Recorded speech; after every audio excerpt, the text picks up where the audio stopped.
আমার প্রিয় মায়েরা বোনেরা, আপনাদের জন্য একটা হাদিস বলে শেষ করব। বিশ্বনবী বলেন, আমার মায়েরা খেয়াল করে শুনুন, বিশ্বনবী আপনাদের উদ্দেশ্য করে বলেন, আল মারআতু ইযা সাল্লাত খামসাহা ওয়া সামাত শাহরাহা হাফিজাত ফুরুজাহা আতাআত বা'লাহা ফালতাদখুল মিন আইয়ি আবওয়াবিল জান্নাতি শাআত।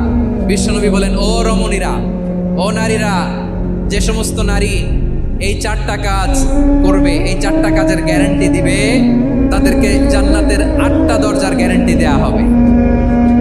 কি চারটা কাজ? 1 নম্বর, আল মারআতু ইযা সাল্লাত খামসাহা, যে নারী 5 ওয়াক্ত নামাজ পড়ে। কি করে? জেলা স্টেডিয়ামে অবস্থানরত আমার নারীরা বোনেরা, বিশ্বনবী আপনাদেরকে 4টা কাজের কথা বলেছেন, খুব বেশি না। 4টা করলে 8 জান্নাতের দরজা সব খোলা। কোনটা দিয়ে যাবে? যেটা দিয়ে মনে চায়। 1 নম্বর 5 ওয়াক্ত নামাজ। আমার বোনেরা জোহরের নামাজ পড়তে পড়তে এটা আসরে নিয়ে যায়, আসর পড়তে পড়তে এটা মাগরিবে নিয়ে যায়। এরকম আসরে নাই, লালমনিরহাটে হয়তো নাই। আমার বোনেরা এটা করবেন না। ইন্নাস সালাতা কানাত আলাল মুমিনিনা কিতাবাম মাওকুতা, সময় মতো পড়বেন। সামাত শাহরা, রমাদানের রোজাগুলো রাখবেন। হাফিজাত ফুরুজাহা, যে নারী তার চরিত্রকে হেফাজত করে, তার প্রাইভেট হেফাজত করে, তার লজ্জাস্থান হেফাজত করে। ও মায়েরা, আপনার এই গর্ভ যে কত দামি আপনি জানেন না। আপনার এই গর্ভ থেকে জন্মাবে আগামীর সালাহুদ্দিন আল আইয়ুবী।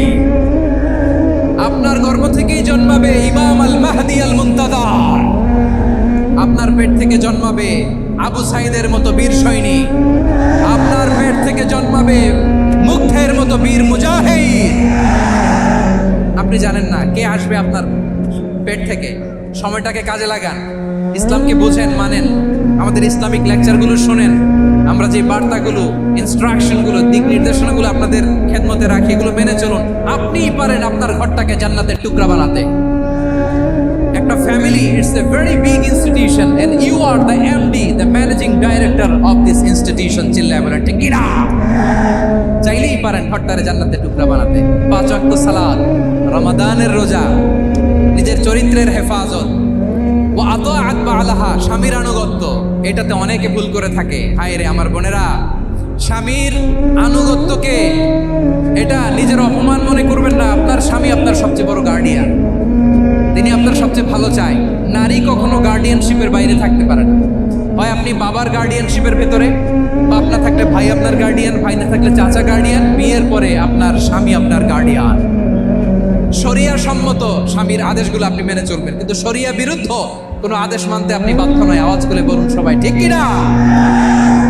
এই 4টা কাজ যদি কোনো নারী করে, বিষ্ণুই বলেন জান্নাতের 8টা দরজা খোলা। তোমার যেটা দিয়ে মনে চায় সেটা দিয়ে জান্নাতে তুমি এন্ট্রি নিতে পারবা। বিষ্ণু ইসলামের স্ত্রীর নাম ছিল আয়েশা রাদিয়াল্লাহু তাআলা আনহা। আবু বকর রাদিয়াল্লাহু তাআলা আনহুর মেয়ে।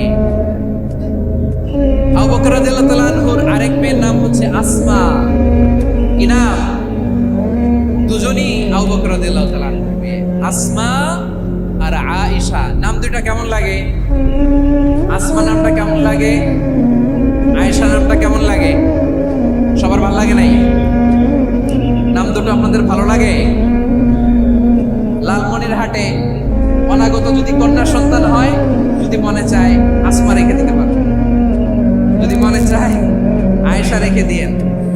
দেশে বিদেশে, এয়ারপোর্টে, রাস্তাঘাটে শুধু বলে হুজুর একটা নাম দেন, আমার ছেলের একটা নাম দেন, মেয়ের একটা নাম দেন।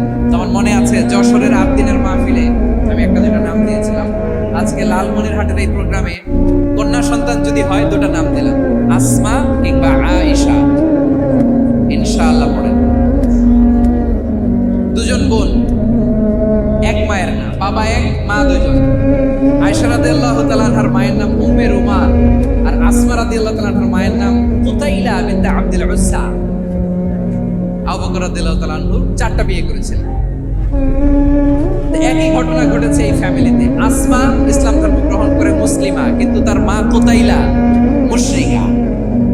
আই রিপিট, বোঝার জন্য আমি আবারও বলি, আসমা রাদিয়াল্লাহু তাআলা আনহা মুসলিমা, আর আসমার মা কুতাইলা। আওয়াজ করে বুঝে থাকলে বলেন, আসমার মা মুশরিকা। তার মানে মেয়ে মুসলিম, মা অমুসলিম। গাজাল আসরা নাই। কিন্তু কুতাইলা আর ধৈর্য ধারণ করতে পারে না, নার ছেড়া ধর কলিজার টুকরা ধন, কলিজার টুকরা সন্তান আসমানে দেখতে বড্ড মন চায়। সাইয়েদনা আসমা রাদিয়াল্লাহু তাআলা আনহা মক্কা থেকে হিজরত করে মদিনায় চলে গেলেন হুদাইবিয়ার পর। যখন মক্কা মদিনার ট্রাফিক স্বাভাবিক হলো, মক্কার লোক মদিনায় যায়, মদিনার লোক মক্কায় আসে।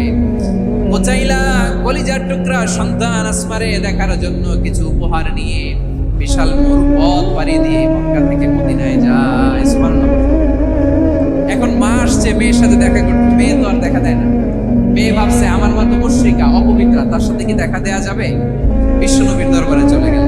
সুবহানাল্লাহ। কি সৌভাগ্যবান ছিল তারা, মাসলা জানার দরকার হলেই নবীর দরবারে চলে যেত। ঘরে বউয়ের সাথে ঝগড়া হলে নবীর দরবারে চলে যেত। অনেক সাহাবী বলে আমার পেটে ক্ষুধা লাগলো আমি নবীর কাছে চলে যেতাম, কারণ নবীর চেহারার দিকে তাকালেই আমার পেটের ক্ষুধা মিটে যেত। সাইয়েদনা আসমা রাদিয়াল্লাহু তাআলা আনহা বিশ্বনবীর কাছে চলে গেলেন, যে বললেন ইয়া রাসূলুল্লাহ ইয়া হাবিবাল্লাহ ইন্না উম্মি কাদিমাতুন ইলাইয়া ওয়া হিয়া রাগিবা। আমার মা মক্কা থেকে অনেক দূর মরুর পথ পাড়ি দিয়ে উপহার সামগ্রী নিয়ে মদিনায় আমার সাথে দেখা করতে এসেছে গো নবী। আমার জানতে বড্ড ইচ্ছে হয় আমি আমার মুশরিকা মায়ের সাথে একটু দেখা করতে পারবো কিনা। আফা আসিলহা, আগে যেমনি আমি আমার মায়ের সাথে ভালো আচরণ করতাম, যেমনি আমি আমার মায়ের সাথে সদাচরণ করতাম গো নবী, এখন আমি মুসলিমা মা মুশরিকা, এখনো কি আগের মতো সদাচরণ করতে পারবো নাকি? বিশ্বনবী বললেন নাম সিনিহা, হ্যাঁ রে আসমা, অবশ্যই অবশ্যই, আগে ঠিক যেমন তুমি তোমার মায়ের সাথে ভালো আচরণ করতে, এখনো তেমনি আগের মতো ভালো আচরণ করবা। আওয়াজ করে পড়েন সুবহানাল্লাহ। কি ইসলাম আমরা পেয়েছি, কত ব্রড মাইন্ডেড আমাদের ইসলাম, কত ওপেন মাইন্ডেড ইসলাম, কত ওপেন আপ করতে পারে, চিন্তা করতে পারে। বিশ্বনবী বললেন হ্যাঁ অবশ্যই, নাম সুলিহা, আগে যেমনি ভালো আচরণ করছো আসমা, এখন ওইরকমই করো, পারলে আরো বাড়ায়। সুবহানাল্লাহ বলেন। তাহলে আমার যে হিন্দু ভাইয়েরা, হিন্দু বোনেরা, ইমানের বদৌলতে দৌলতে আপনি ধন্য হয়েছেন, আপনার আম্মা আব্বা এখন মুসলমান হয় নাই, তাদের জন্য দোয়া করেন, তাদের জন্য দোয়া করেন, আল্লাহ যেন তাদেরকেও ইমানের দৌলত দান করেন। আমরা সবাই পড়ি আমিন, আরো জোরে পড়েন আমিন। এখন বলেন ইসলাম কি ন্যারো মাইন্ডেড রিলিজিয়ান না ব্রড মাইন্ডেড? লালমনিরহাটের যুবক ভাইরা আওয়াজ করো, ইসলাম কি ন্যারো মাইন্ডেড না ব্রড মাইন্ডেড? কতটা ব্রড মাইন্ডেড দেখেন। বিশ্বনবী সাল্লাল্লাহু আলাইহি সাল্লাম অমুসলিমরা যদি নবীকে উপহার দিত, ওই উপহারও বিশ্বনবী গ্রহণ করতেন। সুবহানাল্লাহ। আপনার অমুসলিম বন্ধু যদি উপহার দেয় সেটাও আপনি নিতে পারবেন, যেটা নেওয়া যায়। কিন্তু আপনার বন্ধু যদি আপনার মদের বোতল দেয়, নিতে পারবেন? হ্যাঁ, মদের বোতল দিলে আপনার বন্ধু যদি আপনার পর্ক দেয়, পর্ক, শুকরের গোশত মিশ্রিত কোনো খাবার, ওটা নিতে পারবেন? হালাল যে কোনো জিনিস নিতে পারবেন। বিশ্বনবী সাল্লাল্লাহু আলাইহি ওয়াসাল্লাম অমুসলিমদের দেয়া হাদিয়া গ্রহণ করতেন। কেমন নবী ছিলেন, আমার নবীরে চিনে নেন, আমার নবীর অ্যাটিটিউড জেনে নেন। বিশ্বনবী সাল্লাল্লাহু আলাইহি ওয়াসাল্লাম যখন কোনো জনপদে যেতেন, 3টা অপশন নিয়ে যেতেন। প্রিয় ভাইয়ের আওয়াজ করে বলতে হবে, কোনো জনপদে গেলে আমার নবীর অপশন থাকতো কয়টা? আমার মতো 3 আঙ্গুল উঁচু করে দেখান আর বলুন, আমার নবী কোনো জনপদে গেলে কয়টা অপশন নিয়ে যেতেন? 1 নম্বর অপশন আসলিম তাসলাম। নতুন এলাকায় গেলে বলতেন আসলিম তাসলাম, ইসলাম ধর্ম গ্রহণ করো, শান্তিতে থাকবা, আমার ভাই হয়ে যাবো, আমরা ভাই ভাই, ইসলাম মানো, আমরা ভাই ভাই। অপশন নাম্বার কত? 1। যদি বলে না ইসলাম মানবা না, ওকে, অপশন নাম্বার 2, মুসলিম হওয়ার দরকার নাই, লা ইকরাহা ফিদ্দিন, ইসলামে কোনো বাড়াবাড়ি নাই। খ্রিস্টান আছো থাকো, বৌদ্ধ আছো থাকো, ইহুদি থাকতে চাও থাকো, কিন্তু আমরা যেহেতু রিজিওনাল সুপার পাওয়ার, আমাদের আন্ডারে থাকো, ট্যাক্স দিয়া থাকো, এটার বলে জিজিয়া। আলেম যারা আছেন বুঝবেন, এটার আরবিতে কি বলে? জিজিয়া। You pay us the tax, we will give you the security. তোমরা ট্যাক্স দিবা, আমরা সিকিউরিটি দিব। ইসলাম, ইসলাম মানব শান্তিতে থাকবে, ভাই ভাই, আমরা ভাই ভাই। অপশন নাম্বার 2, ট্যাক্স দাও, আমরা নিরাপত্তা দিব, মুসলিম হওয়া লাগবে না। এখন 1 নাম্বারও মানে না, 2 নাম্বারও মানে না, মুসলিম হবো না, ভালো, খ্রিস্টান থাকো, ট্যাক্স দাও, আমরা সিকিউরিটি দিব না, এটাও মানি না। বিষ্ণু বলেন তাহলে তলোয়ার আমাদের তোমাদের মাঝে ফায়সালা করবে। মুসলিমও হবে না, ট্যাক্স দিবা, নিরাপত্তা দিব, আমরা সুপার পাওয়ার, আমাদের আন্ডারে থাকবে, এইটাও না। তাহলে তোমাদেরকে তো আমরা বিশ্বাস করতে পারি না। কখন না কখন বিশ্বাসঘাতকতা করো, কার সাথে মিলে হাত মিলাও, তলোয়ার আমাদের মাঝে ফায়সালা করবে। তখন তিনি জেহাদের সশস্ত্র সংগ্রামের ঘোষণা দিতেন। সুবহানাল্লাহ পড়েন। দেখেন, পশ্চিমারা জেহাদকে এইভাবে চিত্রায়িত করে না। ওরা জেহাদ বলতে বোঝায় তলোয়ার, হাত কাটো, গলা কাটো না। জেহাদ সশস্ত্র সংগ্রাম 3 নম্বরে।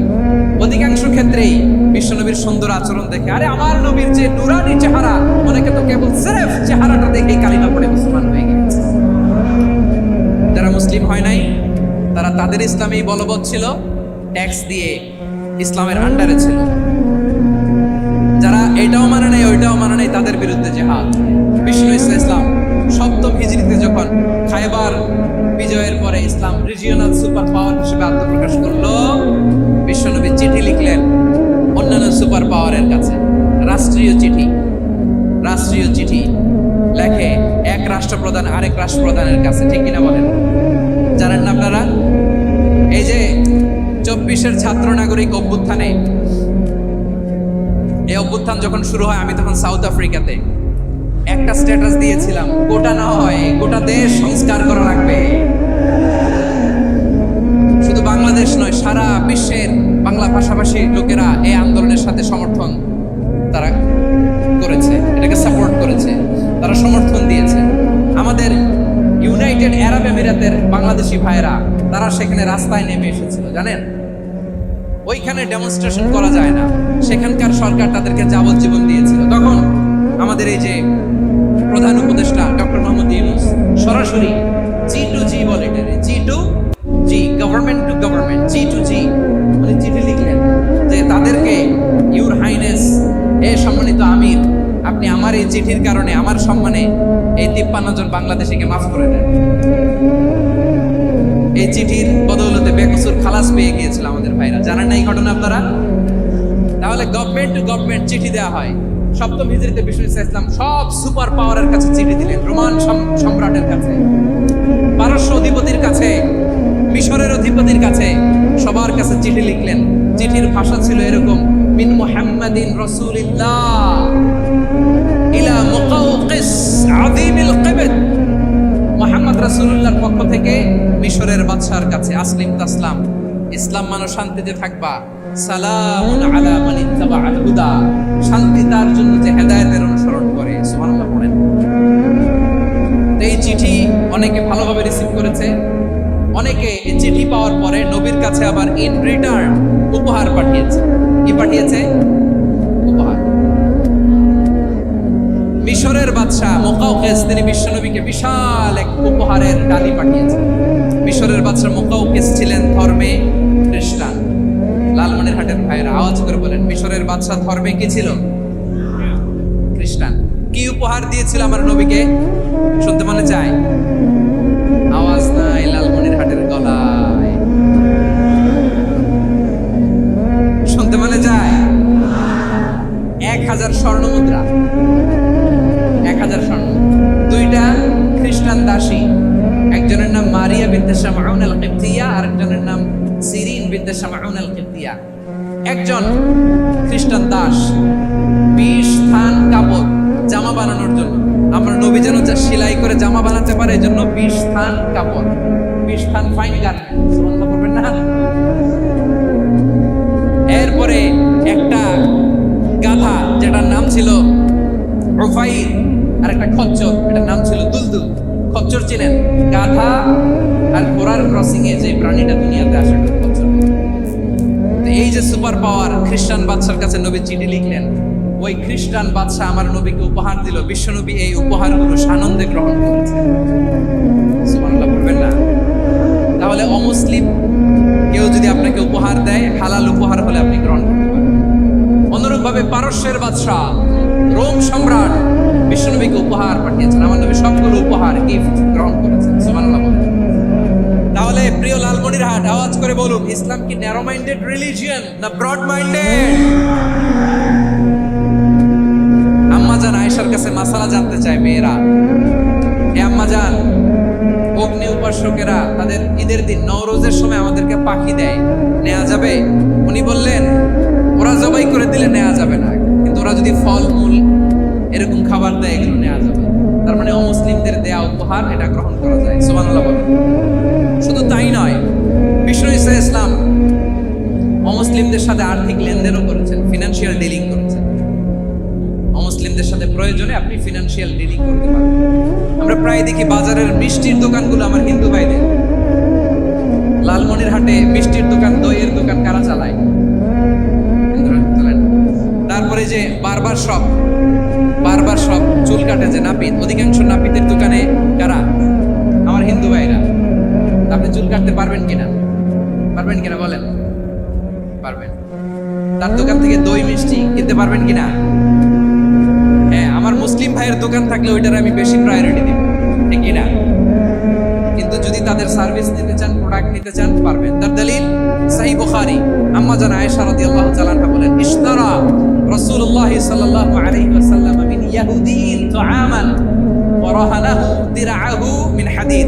রাসূল সাল্লাল্লাহু আলাইহি ওয়াসাল্লাম এক ইহুদির কাছ থেকে, কার কাছ থেকে? সবাই বলে নাই কার কাছ থেকে? আমার নবী, প্যারা নবী এক ইহুদির কাছ থেকে জব কিনেছিল, জব, বার্লি, যেটা দিয়ে রুটি বানায়। ওই জবের দাম দেওয়ার টাকা পয়সা নবীর কাছে ছিল না। বলে নবী ওনার একটা পোশাককে মর্গেজ রেখেছিলেন, মর্গেজ, বন্ধক, যে এখন এটার দাম দিতে পারবো না, কয়েক কেজি বার্লি নিয়ে যাই আর বন্ধক হিসেবে আমার জামাটা রেখে গেলাম, যেই দিন দাম দিব ওই দিন জামাটা ছুটাই নিয়ে যাব। সুবহানাল্লাহ পড়বেন না? পাখিতে দিছিলেন, পাখিতে।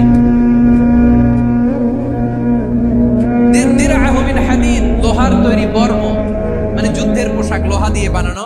বিষ্ণু বললেন কয়েক কেজি জব দাও, টাকাটা পরে দিব, এখন টাকা নাই, বন্ধক হিসেবে, মর্গেজ হিসেবে আমার জামা রেখে গেলাম, যখন টাকা দিব জামা ছুটাই নিব। আওয়াজ করে বলতে হবে সুবহানাল্লাহ।